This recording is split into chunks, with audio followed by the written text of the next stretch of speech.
जनता जनार्दन चाहती है हम पहले से ज्यादा डिलीवर करें। जनता चाहती है कि हम खुद ही हमारे पुराने रिकॉर्ड तोड़े।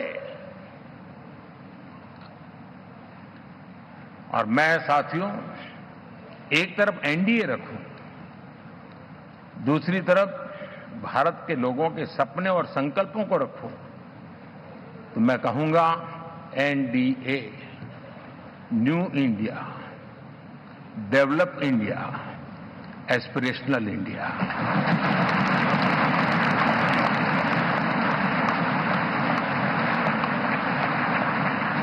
और इसी सपने और संकल्पों को पूरा करना ये हम सबका संकल्प भी है, कमिटमेंट भी है और हमारे पास रोड मैप भी है।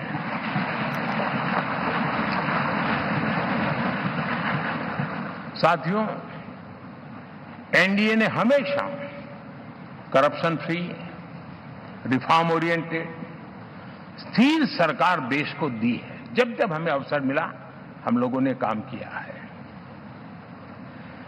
उसके सामने कांग्रेस नेतृत्व वाली यूपीए,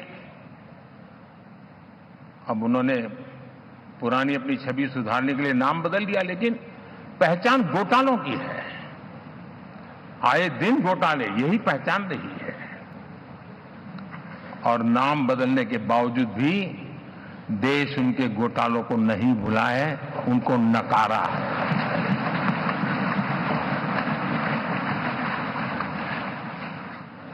और मैं कह सकता हूं साथियों, इंडी अलायंस वालों ने एक व्यक्ति का अपोज करने के वन पॉइंट एजेंडा के कारण देश की जनता ने उनको ही ऑपोजिशन में बिठा दिया है।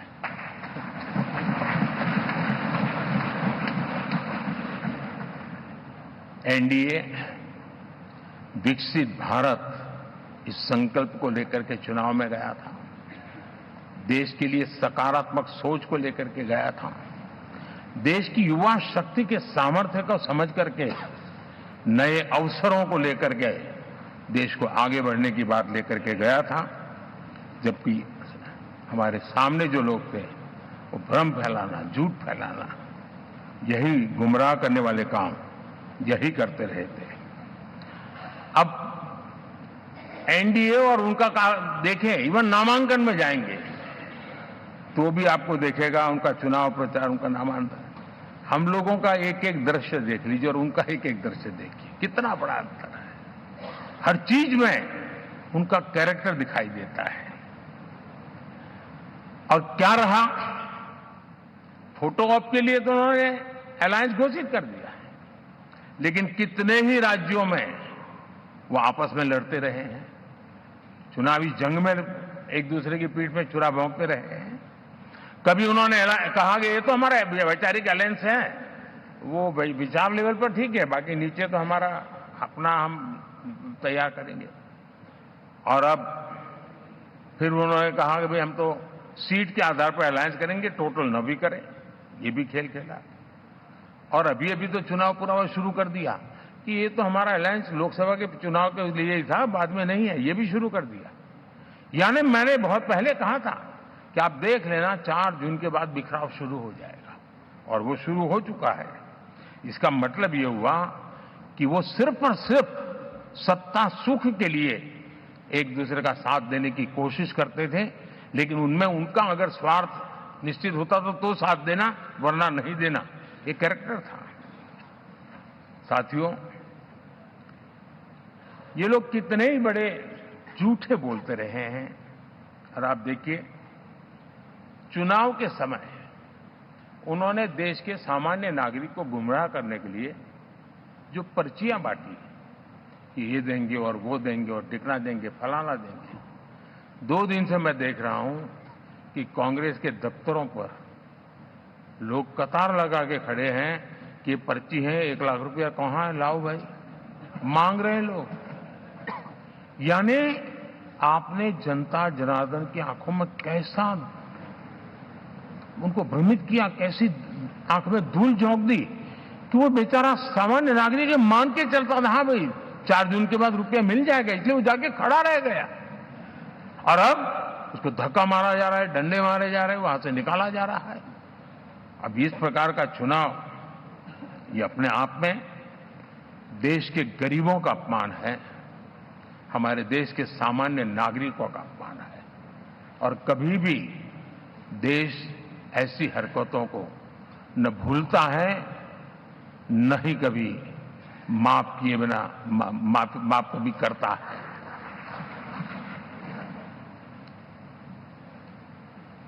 साथियों, हमारे लिए संतोष की बात है कि हम एक कमिटमेंट से काम कर रहे हैं। 10 साल में हमने 25 करोड़ गरीबों को गरीबी से बाहर निकाला है।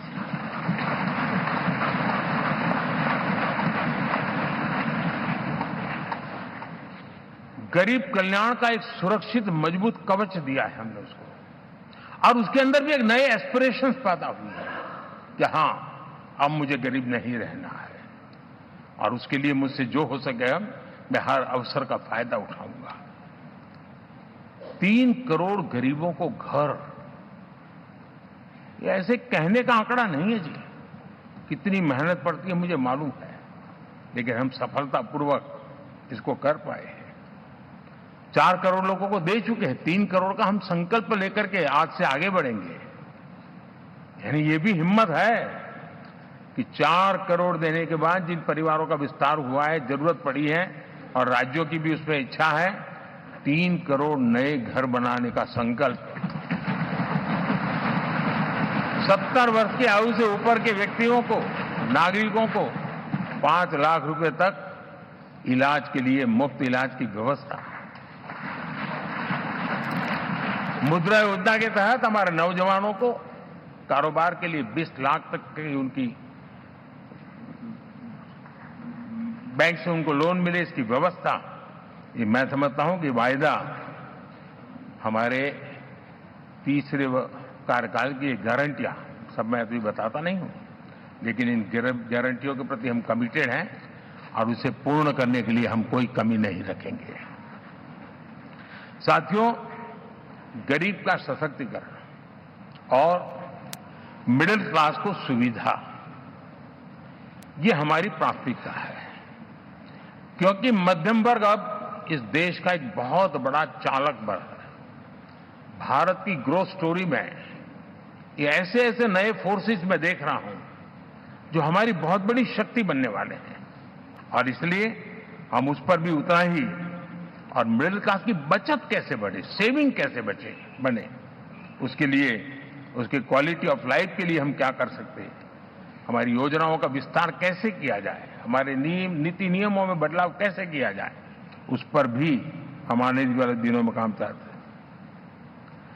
साथियों, पंचायत से पार्लियामेंट तक हमारी नारी शक्ति की सक्रिय भागीदारी, ये हमारा कमिटमेंट है। और हमने हमारे पिछले कार्यकाल में नारी शक्ति वंदन अधिनियम करके उस बात को हमने आगे बढ़ाया, और वो दिन दूर नहीं होगा जब हमारे सदन में बहुत बड़ी तादाद में हमारी माताएं बहनें देश का नेतृत्व करती हुई दिखाई देंगी।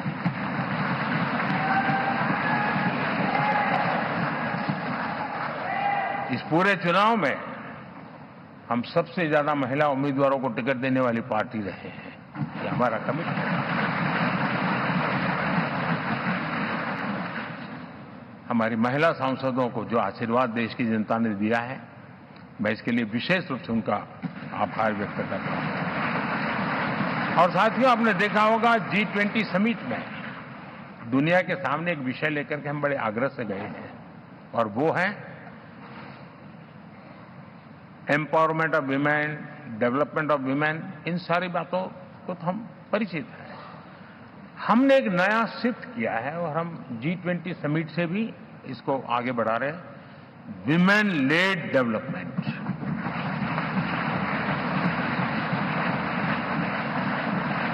एक बार हमारा इस प्रकार का कमिटमेंट बनता है तो परिवर्तन बिल्कुल साफ नजर आता है सर।